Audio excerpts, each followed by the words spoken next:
going on? Welcome to Totally Blitz Podcast. We got a nice little fight night in the Apex this weekend, headlined by Barboza versus Murphy, and a nice little pick'em. As always, go down and like and subscribe. Comment your thoughts on this card, your picks, your bets. I'm Paul, Pickle Winham Concha, and I'm joined with. So man, you already know it's your boy Kev Waterboy Savoy, aka the Don PYE, always the realest on your screen. But Paul, right, this is what the crazy shit is. So you know how I love being back in the Apex, you feel me? And it's always making the Apex great again.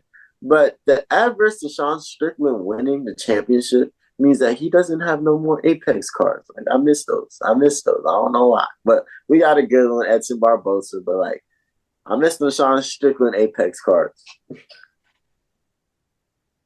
Your boy Southpaw from boxing, man. You know what I'm saying? Yeah, well, I mean, Edson Barboza. I know not all his fights on the Apex, but he seems. I mean, he's been holding down the Apex fights. There's a few fighters that's been kind of holding down the Apex events now that Sean Strickland's no longer going to be holding them, doing them. And then before we started the pod, fucking Gator said it. They might not be doing Apex events after this year. So Mm-mm. I They think getting they rid of want those. I don't think they want to get rid of Apex events. I think they're trying to slow them down because there was a point in time that, like, I feel like last year there was a point in time that they're having like 3 Apex events some months. Like they was doing yeah, it's just like The issue is they're putting really good fights in Apexes. Like they were gonna put like they put the Corey Stanhagen versus Vera Cheeto Vera fight in the Apex arena. That's one of those, like, imagine a crowd with like an atmosphere with two knockout artists going against each other. You know what I mean? That's the issue with these Apex fights. So I would like to get rid of these. oh no, I'm making the Apex. We making the Apex great again, man. Tell them to stop sleeping. Tell them to stop. Don't take away It's my not Apex. COVID times anymore, though. We don't need them. Hey, imagine being the person that has to like put together this event. I bet your Apex event takes like I don't 20 give a seconds. fuck if it's an Apex or not. I just want them to wherever they do it, just keep it small ring because that's the beauty of the Apex is that they have a small ass octagon, so there'll be a lot of finishes. There's not a lot of space for people to. That is true. So if they Right. don't go to Apexes a lot, just keep it smaller octagons when you have these fight night cards. No, I respect that. But just imagine being the person that has to do the event for the Apex. Like, if you ever plan an event, like a birthday party or anything, like, bro, it probably takes like 20 minutes to plan to do a whole Apex event. Like, I bet you Oh, they quick. literally just, I'm talking about, hey, yo, Saturday, this date, Derek Lewis is taking on blah, blah, blah. Yeah, you set the tickets for a couple of their family members can come in, all this extra shit, and we'll just invite a bunch of celebrities and their coaches and shit. All right, everything else is doom, boom, done. They, Like, I feel like it's so simple. they go get 20 pizzas at fucking hot Little Caesars and they call it a fucking day. Literally, like it's so simple. And they probably live like 5 minutes away from the Apex and shit.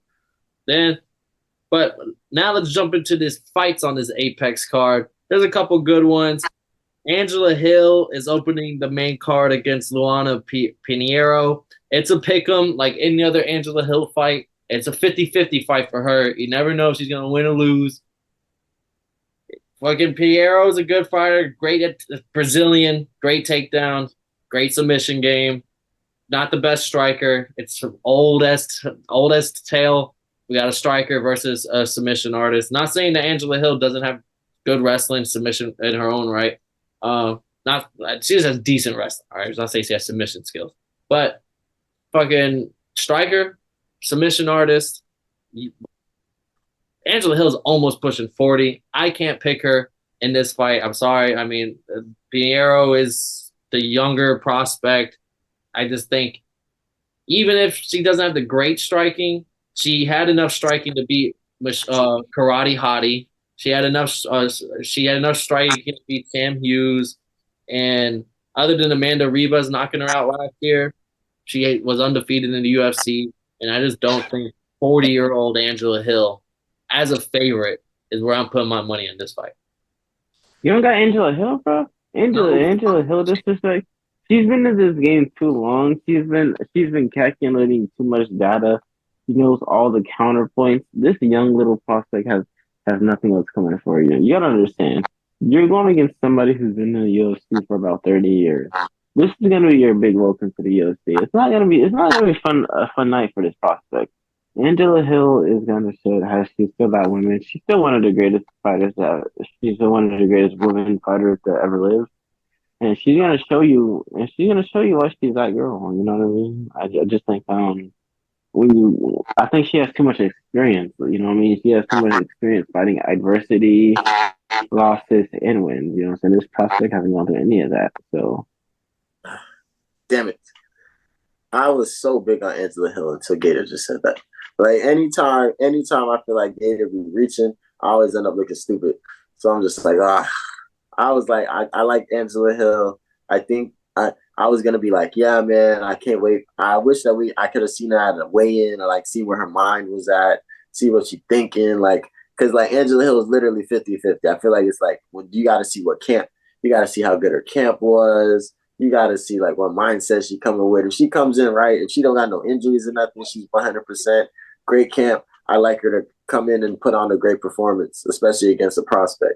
But this was like one of those things, like there's just a lot of stuff going on. She not feeling herself. There might be a little injury or something like that. She walking with a limp. I wouldn't pick her. But now I'm scared to pick her because like this motherfucker Gator just reached on this one. I'm just like, oh, I don't know. bro, I'm cooking. I'm cooking.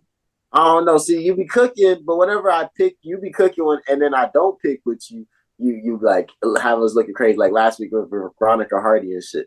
Yeah, But now this week, pick.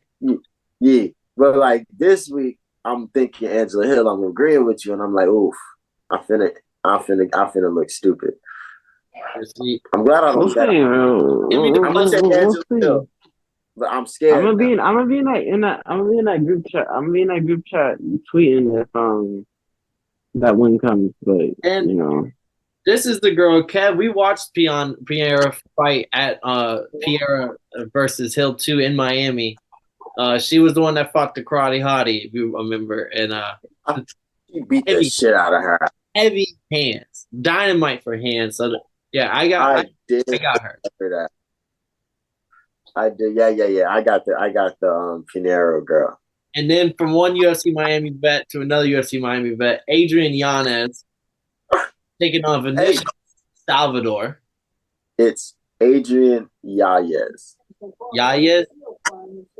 What the fuck is I was watching the John Anik podcast, and they were doing that on their they were doing phonics and phonetics on the show, and it was like it's actually Yanez. Oh, okay. Agent Yanez is taking on Vinicius Salvador.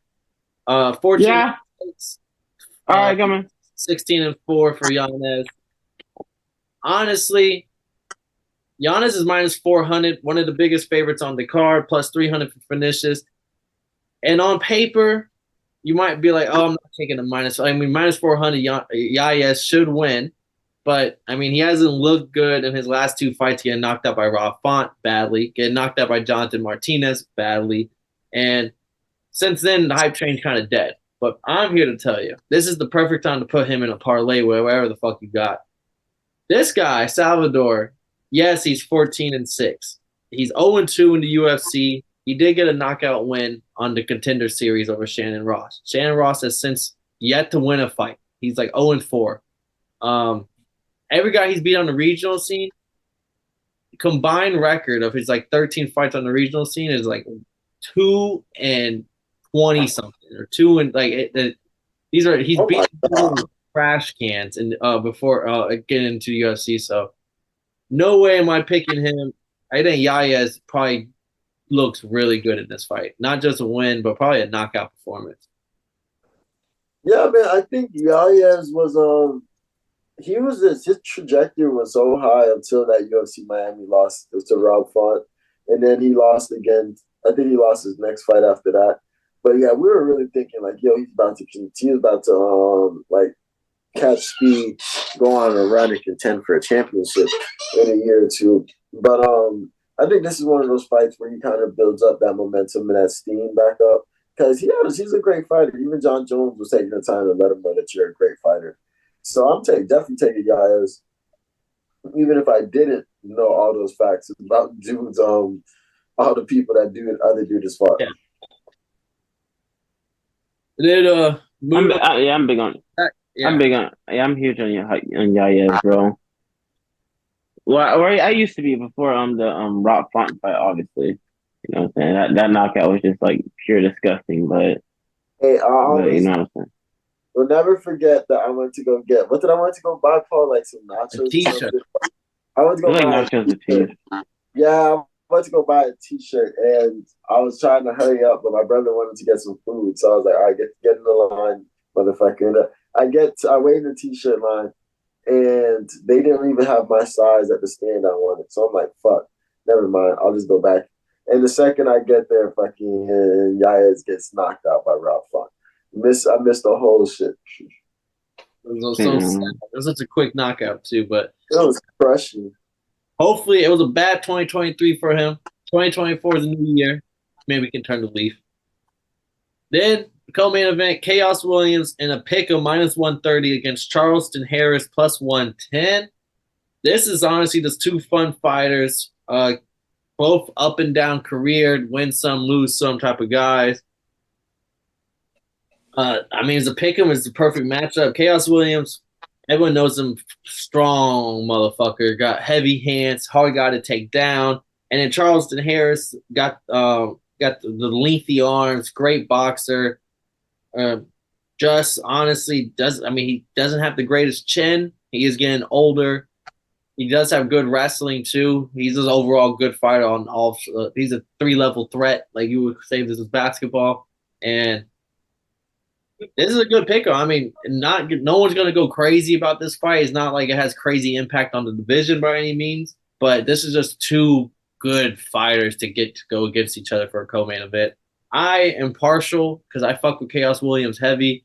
I just think he brings it every fight. Like he gets performance of the nights, he gets fight of the nights, he just win or lose, he gave it all he had. And I just think Charleston Harris is gonna have a hard time taking him down, and then that chin is going to be exposed. He's 36 years old. He's already been knocked out before, and I think Chaos Williams gets a knockout here. Oh yeah, definitely. I think I have to take Chaos Williams just on the younger shit in him. And I just can't remember the last time I seen Charleston Harrison fight. So like, it doesn't come immediately off my head. So I'm gonna go with Chaos Williams just because I'm gonna stick with what I know, who I know. It was he fought out of UFC Nashville actually.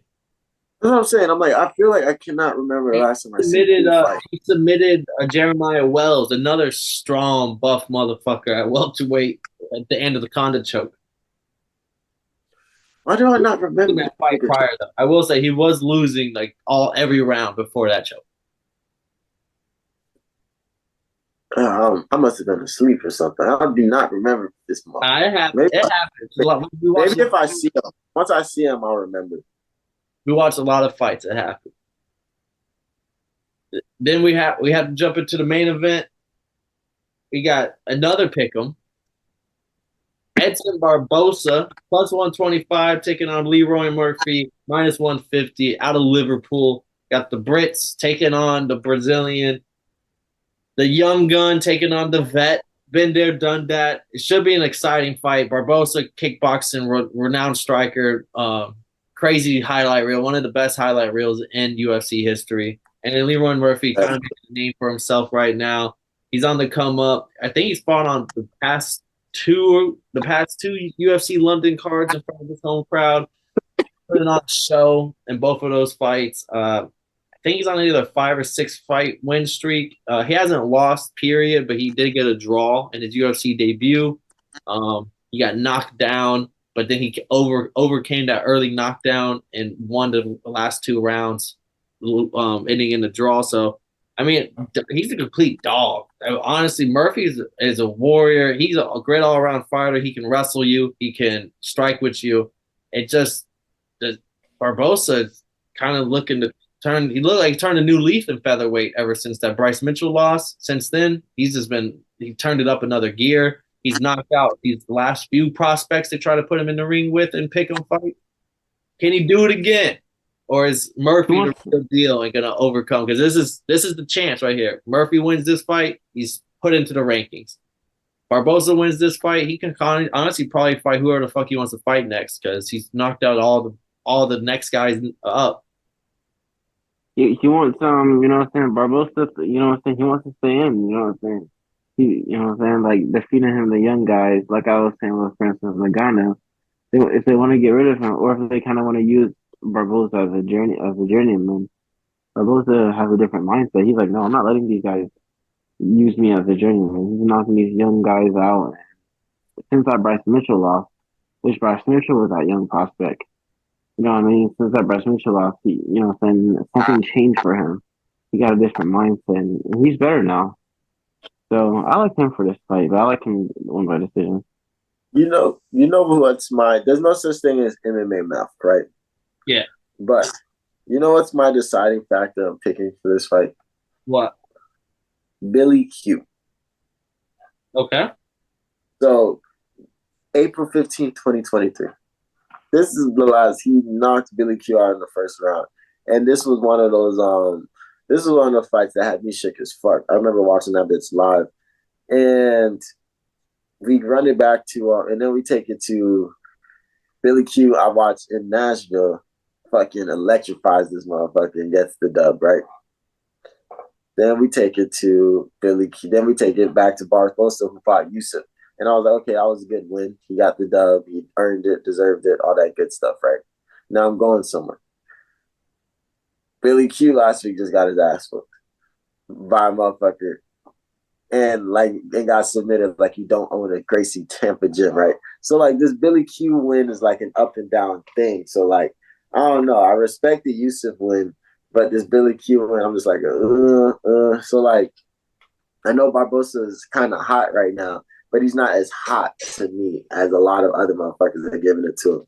Versus Murphy, on the other hand, he's kind of been killing the game right now. He's 13-0, and like this is his second. This is his first fight like motherfucking out of motherfucking London in a second. So I don't know. I think if he stays disciplined, he doesn't do too much and get knocked the fuck out, I think he can get like a unanimous decision win.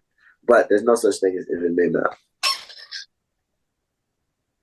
See, Murphy is a solid striker. He leans towards his striking in fights, and that could be troublesome because that's where Barboza, he wants you to do that, and Barboza is going to out. But Murphy also seems kind of smart in the point where like he does have decent wrestling. He was able to wrestle Douglas Silva de Andre, who was a really good BJJ submission artist off his back, and it's very strong submission artist too. Where once he got you, he got you. So for him to be able to wrestle him and kind of not get submitted was like a good sign to show that like he's kind of smart with his wrestling. And I'm expecting him to do that in this fight, especially if it's a 5-rounder. If this was a 3-round fight, I could see Murphy getting kind of silly with it and kind of strike with him to like score points and stuff, and then that's where Barboza catches you. But in a 5-round fight, I think we could see him like shooting some takedowns late in this fight and shit like that, and like winning on control time. And I don't think it probably goes 5 rounds. It could, but both these guys look to take each other's heads off too. I'm gonna go with Murphy. Just because, similar to what Kev was saying, like Billy Q win in the moment, it looked like a good win because Billy Q was on the come up. But like since then, that win hasn't aged so well. Billy Q hasn't looked like that guy. And then it's like the Shane Burgos win. Shane Burgos lost his PFL debut last year. If you want to like to put that into perspective, some of these wins from Barboza hasn't aged the best. So I'm gonna go with the young gun here, especially because he can mix it up. I think he'll mix it up with some good wrestling and solid striking. Hey, that was fucked up, Paul. The boy said he just lost his PFL fucking debut. Yeah, he did use. Hey, I fuck with Shane Burgos. He went and got his back to go to PFL, and then he lost his debut, and then he tested positive for PD. So it was like, oh, the fuck. I know Dana White saw that and died laughing. But I mean, decent little fight night card. Again, go down, like, subscribe, comment your picks overall. It's not the craziest card, but these are the cards just like the Derek Lewis card last week that fucking show up, show out, and usually leave you feeling good afterwards. I don't think this card's gonna be lit like that, but I think it's gonna be like a level. It's gonna be a make the Apex great again card. Big Apex Radio. We love those. But as always, go down, like, subscribe, comment your thoughts. I'm Paul Pick'em Win'em, Kevin, Waterboy Savoy, and South Park Run Boxing Jamari. And if y'all ain't know, well, now y'all know, motherfuckers. Nah.